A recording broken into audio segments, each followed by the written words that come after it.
राजयोग। आप लोग चीज को हमने समझ लिया। क्या हम अपने संकल्प परिवर्तन द्वारा अपनी बॉडी, अपनी लाइफ, अपने ब्रेन को भी प्रोग्राम कर सकते हैं? क्या सोचने के ही द्वारा क्या मैं अपने ब्रेन को भी चेंज कर सकता हूं? इसका उत्तर भी दोस्तों doctor Alvaro Pascual Leone Harvard के फेमस मेरी तरफ देखिए मजा आ रहा है। उन्होंने क्या किया? बहुत सिंपल एक्सपेरिमेंट किया। सिर्फ एक्सपेरिमेंट इन्होंने आप जैसे लोगों को लिया और लेकर दो ग्रुप्स में बनाया, ग्रुप 1 और 2। इन्होंने कहा भाई मैं सबको पियानो प्ले करना सिखाऊंगा। पियानो जानते हैं सभी बच्चे? सब लोग जानते हैं पियानो, म्यूजिकल इंस्ट्रूमेंट। और कैसे प्ले करा सुनिए। इन्होंने पहले ग्रुप को पियानो के आगे बिठाया बच्चों को और आप लोगों को हाथ से पियानो बजाना सिखाया। 3 हफ्ते के लिए आप लोगों को हाथ से ट्रेन किया। दूसरे ग्रुप को इन्होंने क्या किया?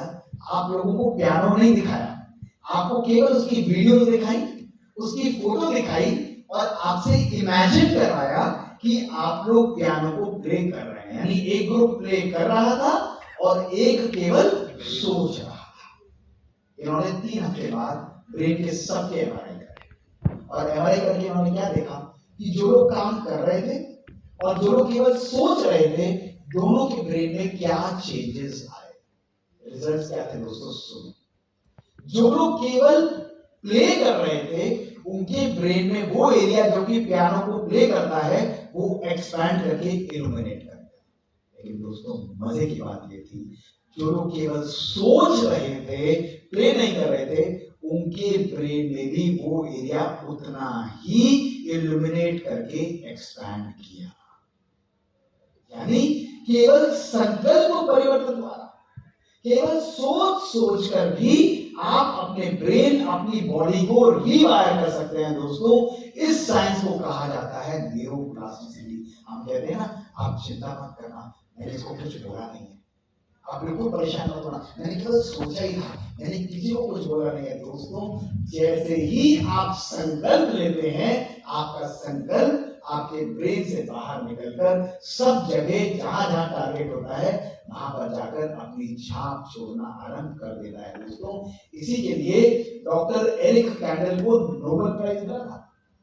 Nerve cells that fire together they wire together. Nerve cells that fire together they wire together. जिस चीज को आप बार बार सोचेंगे, मात्र 21 दिन से 254 डेज में वो आपके ब्रेन, आपकी लाइफ में पाथवे बनाकर नया रख देगी। ये शक्ति दोस्तों आज हमारे पास है। मेरे जीवन की तीसरी कहानी, जिस चीज को मैंने अपनी लाइफ में यूज किया दोस्तों, 2001 जुलाई का महीना था दोस्तों। मैं अमेरिका छोड़कर भारत वापस आया और मेरा केवल एक एम था कि मैं कार्डियोलॉजी की पढ़ाई करना चाहता था, अपने पेरेंट्स के साथ रहना चाहता था। यानी मेरे पास केवल दिल्ली के कॉलेज का ऑप्शन था और मात्र 4 महीने कार्डियोलॉजी की प्रिपरेशन के लिए लगे थे, क्योंकि मैं वहां पर गैस्ट्रोएंटरोलॉजी के थ्रू गया था। दोस्तों 10,000 लोग उस समय कार्डियोलॉजी का एग्जाम देते थे और सीटें भारतवर्ष में 5 थी।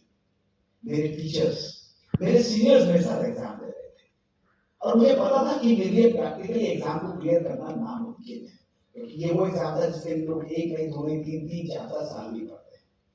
मैंने अपनी मदर के पास जाकर बड़े प्यार से बोला कि मम्मी मुझे मुश्किल लगता है कि मैं कार्डियोलॉजी क्लियर कर पाऊंगा, पर फिर भी मैं नहीं भी करूंगा तो मैं एक अटेम्प्ट दूंगा केवल, और नहीं होता तो मैं अपनी मेडिसिन प्रैक्टिस करूंगा, मेरे लिए कोई दिक्कत नहीं, मैं ऑलरेडी फिजिशियन, पॉजिटिव नहीं है। उन्होंने बड़े प्यार से मुझे बुलाया और बोला कि बेटा सीटें कितनी हैं? मैंने कहा 5। उन्होंने कहा तुम्हें कितनी चाहिए? मैंने कहा मुझे 1 चाहिए। उन्होंने कहा 4 को हटाओ और 1 पर फोकस करो, वो तुम्हारे लिए है। मैं अपने कमरे में गया, मैंने अपने कमरे में जाकर बात पसंद आई, मैंने अपने कमरे में अपनी किताब पर लिखा कि 1 सीट मेरे लिए है। अपनी सामने पोस्टर लगाया कि ये 1 सीट मेरे लिए है और 19 जुलाई 2001 से मैंने कार्डियोलॉजी के एग्जाम के लिए पढ़ना आरंभ किया। उस समय मैं एम्स में रेजिडेंसी भी कर रहा था, यानी मैं काम भी करता था और पढ़ता भी था और केवल 4 महीने मेरे पास 5 महीने बचे। 9 फरवरी 2002 को मेरा एग्जाम था।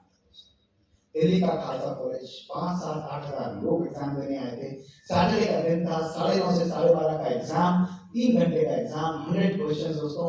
मैं एग्जाम देकर बाहर निकला और जब हम एमबीबीएस का एग्जाम देकर बाहर निकलते तो क्या करते हैं हम लोग? एक दूसरे के साथ डिस्कस करते हैं सब लोग, क्या नहीं करते? यस। मैंने भी डिस्कस करना आरंभ किया। मैंने कहा भाई मुझे बताओ इसका आंसर क्या है, इसका आंसर क्या है। मेरे एक भी मित्र ने मेरे साथ मेरा क्वेश्चन पेपर डिस्कस किया। जानते हो मुझे क्या बोला? उन्होंने मुझे बोला डॉक्टर मोहित आप घर जाइए, शाम को 6:30 बजे हम आपको क्वेश्चन पेपर विद आंसर भेज देंगे ताकि अगले साल आप बेटर अटेम्प्ट दे पाए। और मेरा मन बहुत खराब, मैंने कहा ये तो ठीक है, मैंने अपना बेस्ट एफर्ट दिया है। मैं नाराज होकर मतलब परेशान होकर मैं चला गया, हेयर कट कराया, घर जाके किताबों को साइड किया और मैंने कहा अब मैं और नहीं पढ़ सकता। मैंने एक एक पेन देना था और 15 दिन तक रिजल्ट की मैं वेट करता। 15 दिन बाद जब रिजल्ट आया तो मेरा कंट्री के अंदर दोस्तों फर्स्ट रैंक था। मेरा परसेंटाइल था 95% और सेकंड, थर्ड और फोर्थ और फिफ्थ रैंक थे वो 78, 77, 76 और 70%।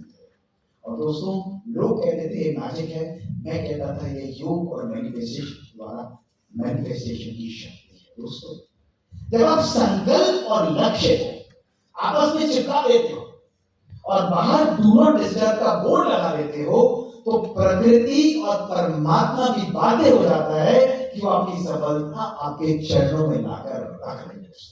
ये शक्ति हमारे संकल्प। This is the power that each one of you is gifted with. दोस्तों ये मेडिटेशन की शक्ति है।